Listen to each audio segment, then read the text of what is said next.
मैं हूं स्नेहलता। एबीपी गंगा का खास बुलेटिन 8 की आवाज में आपका स्वागत है। इस बुलेटिन में आपको हर वो बड़ी खबर दिखाएंगे जिन पर आज दिन भर हलचल रहने वाली है।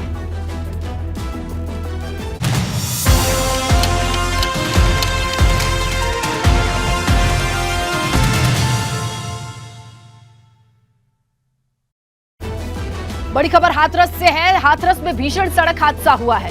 डंपर ने कई कांवड़ियों को रौंद दिया है और इस हादसे में 5 कांवड़ियों की मौत हो गई है। 2 कांवड़िये गंभीर रूप से घायल बताए जा रहे हैं। ये कांवड़िये ग्वालियर के रहने वाले थे। भीषण सड़क हादसा हाथरस में डंपर ने कांवड़ियों को रौंद दिया। इस दरमियान 5 कांवड़ियों के मौत की खबर आ रही है। ये देखिए, उनके साथी रोते बिलखते नजर आ रहे हैं। कांवड़ यात्रा चल रही है और अपने पूरे शबाब पर है, लेकिन इसी बीच हाथरस से दर्दनाक हादसे की खबर। ये ग्वालियर का एक जत्था कांवड़ियों का हरिद्वार से ग्वालियर वापस जा रहे थे अपना कांवड़ में जल लेकर के। आज रात को करीब 2-2:15 बजे के आसपास सादाबाद थाना क्षेत्र पड़ता है जनपद हाथरस में। यहाँ पर एक दुखद हादसा हुआ है। इसमें पीछे से एक डंपर ने इनको एक्सीडेंट किया है, जिसमें अभी तक की जो जानकारी प्राप्त हुई है तो जो 7 कांवड़िये चल रहे थे वो घायल थे, उनको चोट लगी। इसमें अभी तक की प्राप्त जानकारी में 5 कन्फर्म्ड कैजुअल्टी हैं, एक और की स्थिति क्रिटिकल है। चलिए, इस खबर पर ज्यादा जानकारी हमारे सहयोगी आरके अग्रवाल से लेते हैं। आरके, क्या समझ में आ रहा है, कैसे डंपर ने इतने कांवड़ियों को रौंद दिया और अभी तक क्या कार्रवाई हुई है? अभी तक कोई भी कार्रवाई नहीं हुई है और डंपर मौके से पकड़ा भी नहीं गया है। और मैं आपको बता दूं कि ये डंपर और कांवड़ियां एक साथ एक ही रास्ते पर चलते हैं और लोग वहाँ मतलब पुलिस की तरफ से बिल्कुल इंतजाम नहीं है। मतलब क्या है, ये कांवड़ मार्ग अलग मार्ग है क्या? यहाँ पर डंपर और भारी गाड़ियों का प्रवेश वर्जित नहीं है, आप ये कहना चाह रहे हैं? हाँ जी, यही कहना चाह रहा हूँ। रात को जब गाड़ियाँ चलती हैं डंपर की, जी तो ये पूरा और कांवड़ियों का मार्ग एक ही है। अच्छा, तो सीसीटीवी तो इंस्टॉल होंगे ना, क्योंकि प्रशासन की तरफ से यार जब शुरू हुई थी ये यात्रा तैयारियां दुरुस्त हैं, ये कहा गया था। प्रशासन की तरफ से कुछ भी नहीं है, ना सीसीटीवी है और ना कोई सुरक्षा व्यवस्था है। अब ये देखना होगा कि ऐसी घटनाएं दोबारा ना हो। इसके लिए जरूरी है कि ये कार्रवाई की जाए, जिसने डंपर से रौंदा है कांवड़ियों को, उनका पता लगाया जाए। अब नजर बना करके रखिएगा आरके। शुक्रिया तमाम जानकारी के लिए। तो हाथरस से ये खबर है, 5 कांवड़ियों की मौत, 2 घायल बताए जा रहे हैं। आइए सियासत की बात करते हैं। महान दल के अध्यक्ष केशव देव मौर्य ने रामपुर में आजम खान से मुलाकात कर ली है और इस मुलाकात के दौरान आजम के बेटे अब्दुल्ला आजम भी मौजूद रहे। केशव देव मौर्य ने आजम खान के साथ एक लंच भी किया। चुनाव में हार के बाद गठबंधन टूट गया, जिसके बाद केशव देव मौर्य ने आजम खान से मुलाकात की। दावा ये किया कि आजम ने ही उन्हें मिलने को बुलाया था और ये मुलाकात हुई। ये तस्वीरें आई हैं। रामपुर पहुंच करके केशव देव मौर्य ने बातचीत की है, एक लंच भी किया है और ये तस्वीरें भी आई।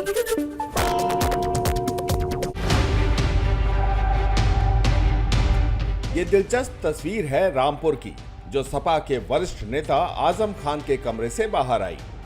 इस तस्वीर में केशव देव मौर्य भी दिख रहे थे। केशव देव मौर्य ने आजम खान से मुलाकात की, जिसके बाद उन्होंने मुलाकात का मकसद भी बताया। गठबंधन में किस तरह चीजें घटी, इन विषयों पर आजम साहब की दिलचस्पी थी, क्योंकि उनके गैर उपस्थिति में सब कुछ हुआ था। तो मैंने उन्हें एक्सप्लेन किया किस तरह समाजवादी पार्टी में मेरी उपेक्षा हुई, समाजवादी पार्टी ने किस तरह मेरे साथ छोटा व्यवहार किया। उन सब चीज़ों को डिटेल में बात हुई और उन्होंने कहा कि कोई अगर हल्की बातें हो भी गई हैं तो वो नहीं होनी चाहिए थी। केशव देव मौर्य ने जब आजम से मुलाकात की तो सपा के वरिष्ठ नेता ने उन्हें मिठाई भी खिलाई। केशव देव मौर्य महान दल के अध्यक्ष हैं, जिनका विधानसभा चुनाव में समाजवादी पार्टी के साथ गठबंधन था, लेकिन चुनाव के बाद नाराजगी की खबरें बढ़ीं और केशव देव मौर्य ने सपा से गठबंधन तोड़ लिया। अब जाहिर सी बात है, हम राजनीतिक लोग हैं नितिन जी, तो राजनीतिक बातें ही करेंगे। तो हम लोगों ने राजनीतिक चर्चा की और फुर्सत में आदरणीय आजम साहब भी थे और आज सुप्रीम कोर्ट का फैसला उनके पक्ष में आया था तो काफ़ी खुश भी थे और उस खुशी के मौके पर उन्होंने मुझे मिठाई खिलाई, खाना भी खिलाया और बहुत सम्मान भी दिया, बहुत प्यार भी दिया, आशीर्वाद भी दिया। आशा है कि आजम साहब से मुझे बहुत कुछ सीखने का मौका मिलेगा और आगे आजम साहब अगर कुछ रणनीति बनाते हैं हम छोटे दलों के लिए, खासतौर से महान दल के लिए, केशव देव मौर्य के लिए, तो वो अच्छा ही होगा और शुभ संकेत भी होगा। समाजवादी पार्टी के गठबंधन कुनबे से हर दल चुनाव के बाद अलग हो जाता है। ये कोई पहली बार की कहानी नहीं है। यूपी विधानसभा चुनावों में सपा ने बड़े दलों की अपेक्षा छोटे दलों पर गठबंधन का मजबूत भरोसा जताया था, लेकिन अब ये कुनबा धीरे धीरे बिखरने लगा है। राज्यसभा चुनाव के दौरान अखिलेश ने सपा के कोटे से रालोद के अध्यक्ष जयंत चौधरी को राज्यसभा भेजा। इससे महान दल के केशव देव मौर्य नाराज हो गए थे। उन्होंने खुद को गठबंधन से अलग कर लिया था। Bureau report, ABP Ganga.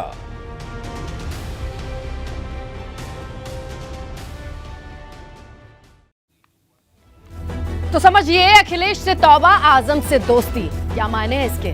देखिए, केशव देव मौर्य ने आजम खान से मुलाकात की है, ये तो तस्वीरें आ गई। अब महान दल के अध्यक्ष हैं केशव देव मौर्य, अगर आपको ना पता हो तो ये परिचय दें। सपा और महान दल का गठबंधन था विधानसभा चुनाव में और चुनाव में हार के बाद ये गठबंधन टूट भी गया। केशव देव मौर्य ने ये गठबंधन क्यों तोड़ा? आरोप लगाया कि भाई हमारी उपेक्षा हुई है। इस आरोप के बाद उन्होंने गठबंधन तोड़ा। लेकिन अभी जो हुआ है, केशव ने आजम खान के साथ लंच किया है। क्या ये पावर लंच था? और केशव ने ये भी कहा है कि आजम ने मुझे बुलाया था, यानी कि आजम की तरफ से इनविटेशन आया था। और वहां पर हुआ क्या? तो देखिए, वहां हुआ ये कि केशव ने आजम को अपनी पूरी आपबीती बताई, अपनी पूरी बात कही, कहानी सुनाई।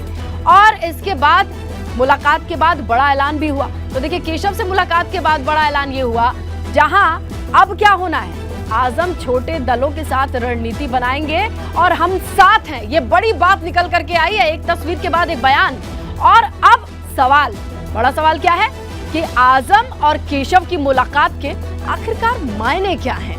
ये बेहद अहम हो गया और इसी सवाल के जवाब कहीं ना कहीं पर्दे के पीछे चल रही चीजों से समझ में आता है। इसीलिए सीधा रुख करते हैं हमारे सहयोगी शैलेश अरोड़ा का।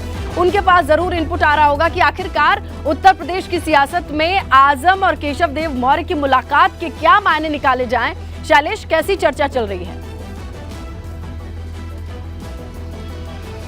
देखिए, निश्चित रूप से ये जो मुलाकात है उसके दो चीजें ध्यान देने वाली। पहली ये कि केशव देव मौर्य महादल के अध्यक्ष, उनके तेवर कितने तल्ख थे ये हम सब ने देखा, हम सब ने उनके बयानों को सुना और उसके बाद वो तेवर और भी तल्ख हो गए थे जब गठबंधन खत्म होने के ऐलान के बाद उनकी गाड़ी वापस ली गई थी। और ये सारी चीज़ें जो है, केशव देव मौर्य ने खुद बताया कि उन्होंने ये सारी चीज़ें जब आजम खान के साथ मुलाकात हुई, लंच हुआ, तो वहाँ पर उनको बताई।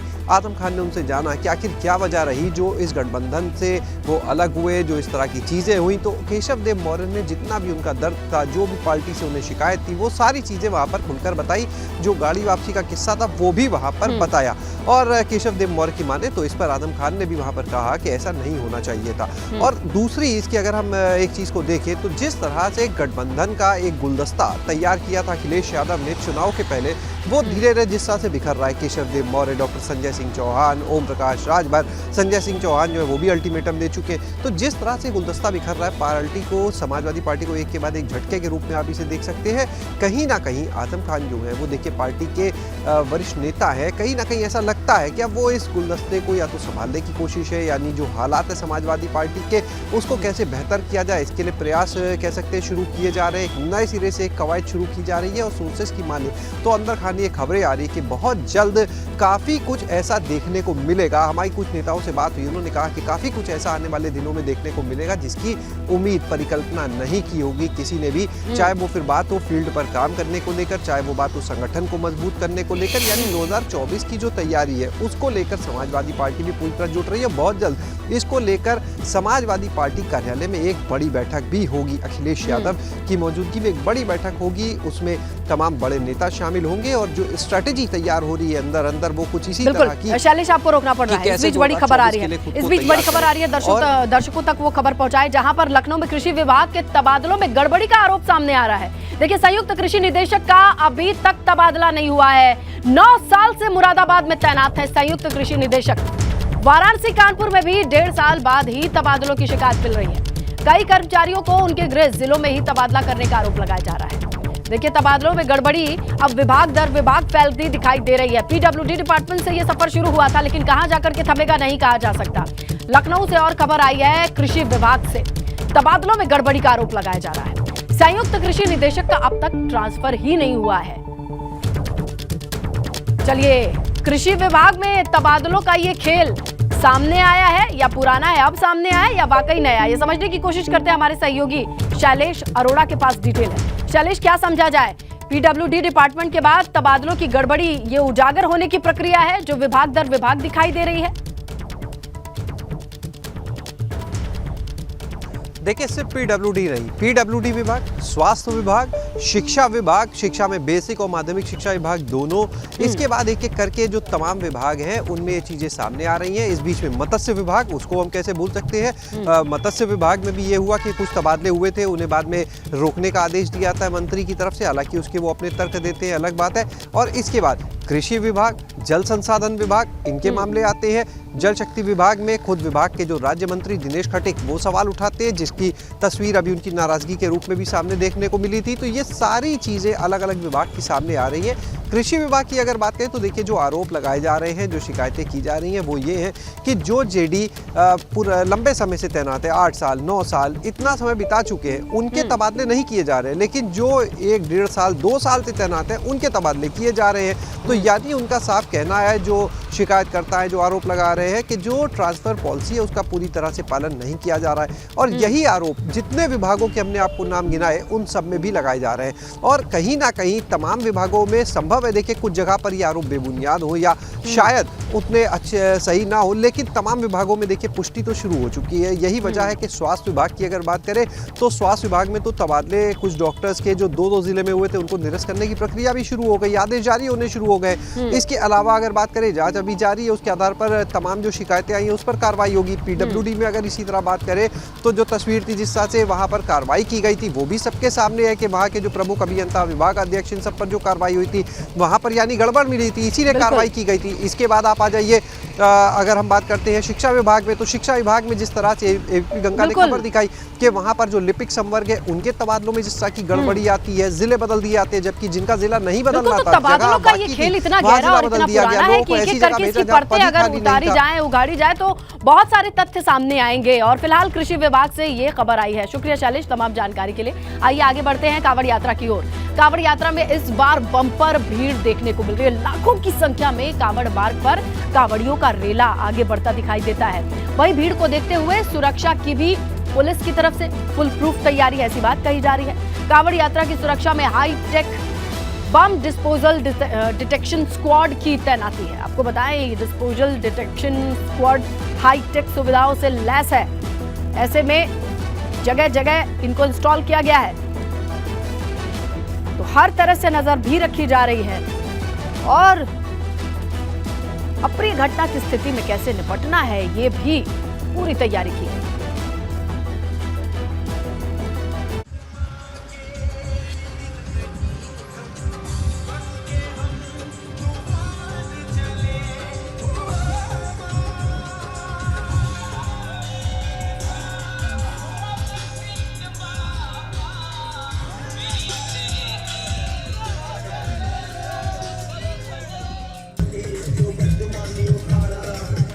ये कांवड़ियों का मेला है। ये आस्था, विश्वास और मनोकामना का संगम है।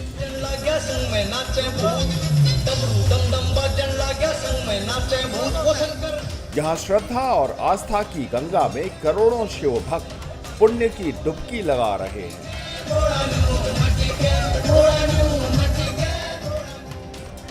यहाँ बिना मांगे ही शिव करते हैं भक्तों की हर मनोकामना पूरी।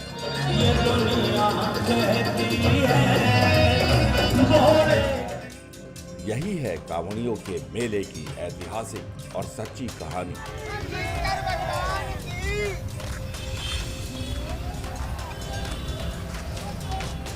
कांवड़ मेले में हर ओर से हर हर बम बम के जयकारे गूंज रहे हैं। कांवड़ मार्ग का नजारा ऐसा है कि बड़ी कांवड़ श्रद्धालुओं के लिए आकर्षण का केंद्र बनी है। देखिए, शिव भक्त कांवड़िए शिवालयों की तरफ झूमते नाचते गाते बढ़ रहे हैं।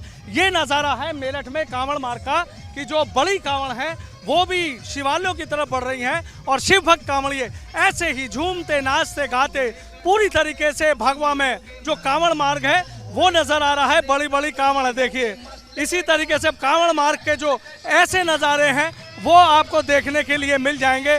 बड़ी बड़ी कांवड़, सजी धजी कांवड़। आप ये देखिए कि भोले शंकर और माँ पार्वती को लेकर जो उनकी ये कांवड़ है बड़ी, इसको लेकर झांकी सजा रखी है। इसको लेकर शिव भक्त कांवड़िए आगे की तरफ बढ़ रहे हैं। और ये देखिए जो मोर वाली कांवड़ है, ये मोर वाली कांवड़ है, इन शिव भक्तों ने बोली होगी।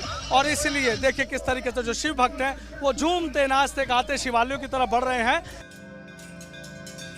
हर भक्त शिव शंभु को मनाने के लिए हर जतन कर रहा है।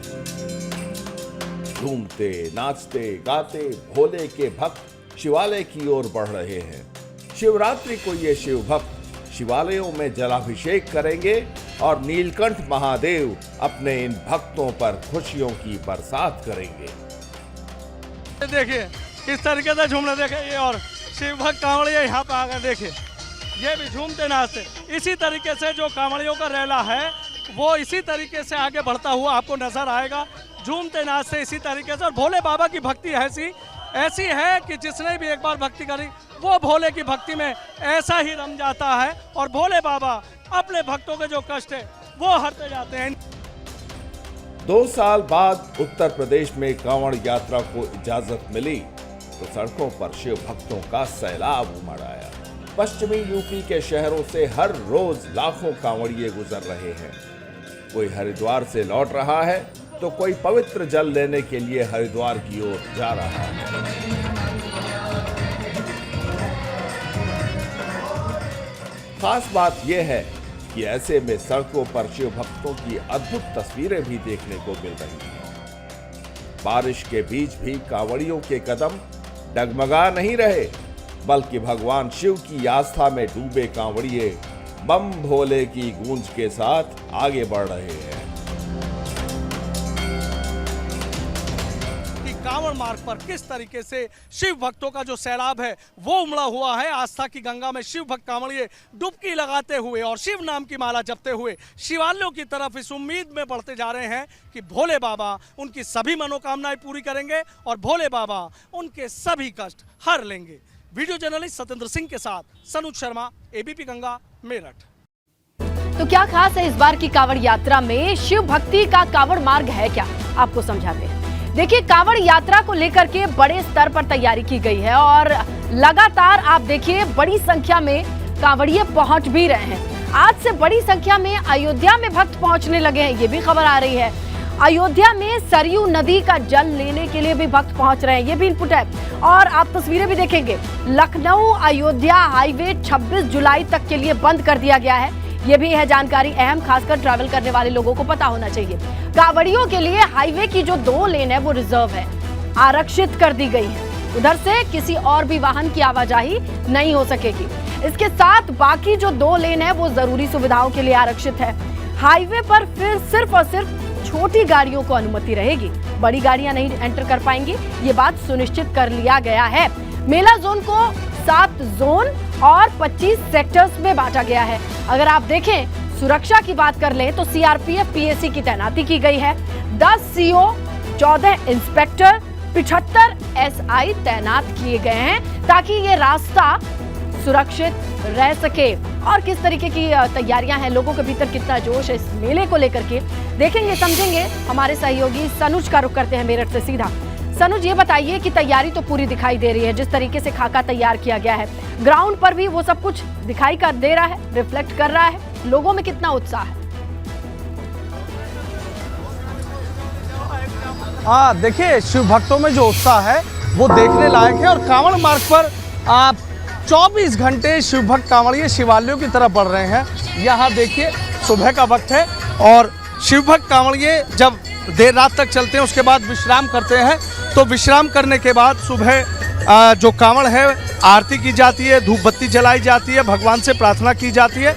और यहाँ देखिए कि सुबह के वक्त इन शिव भक्त कांवड़ियों ने जो आरती कर दी है, आरती शुरू कर दी है यहाँ पर। और ये जो बड़ी कांवड़ है, इस बड़ी कांवड़ को लेकर ये शिव भक्त कांवड़िए यहाँ से आ रहे हैं। देखिए, भगवान श्री गणेश सबसे आगे, चूँकि कहते हैं कि रिद्धि सिद्धि के दाता हैं और हर शुभ कार्य की जो शुरुआत है वो भगवान श्री गणेश से होती है। पीछे महादेव भगवान गणेश को आशीर्वाद देते हुए और उसके ऊपर सिद्धिदात्री माता पीछे की तरफ आप देखिए कि ये, और यहाँ जो आरती है वो चल रही है। देखिए, शिव भक्त जो हैं इस वक्त यहाँ आरती कर रहे हैं। और सुबह चूँकि गंगा जल जब लाया जाता है हरिद्वार से, जब ये गंगा जल लेकर शिवालयों की तरफ बढ़ते हैं तो एक नियम है कांवड़ का कि सुबह और शाम के वक्त आरती की जाती है और शिव भक्त उसे माँ गंगा की आरती मानते हैं।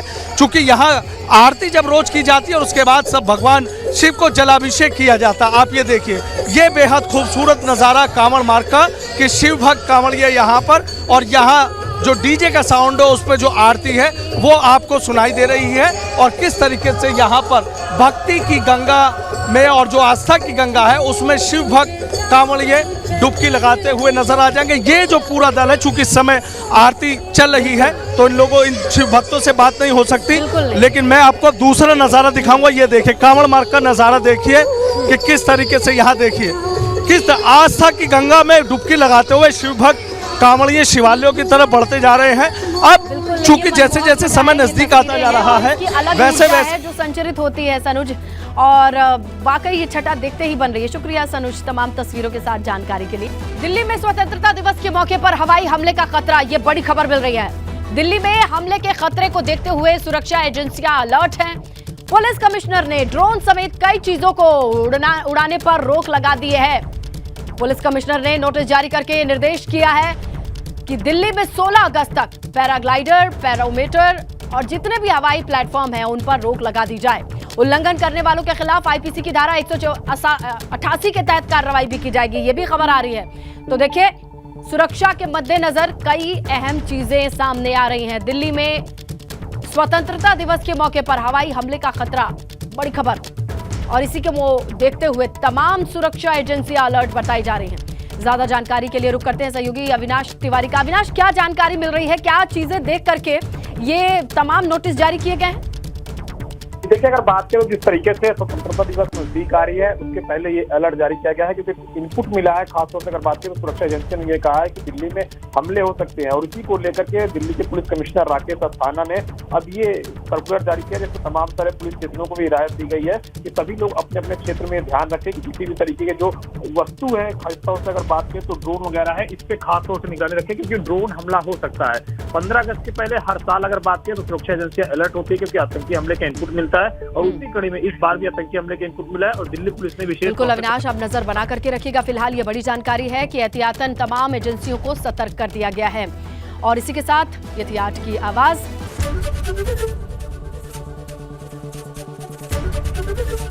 एबीपी गंगा, खबर आपकी, जुबान आपकी।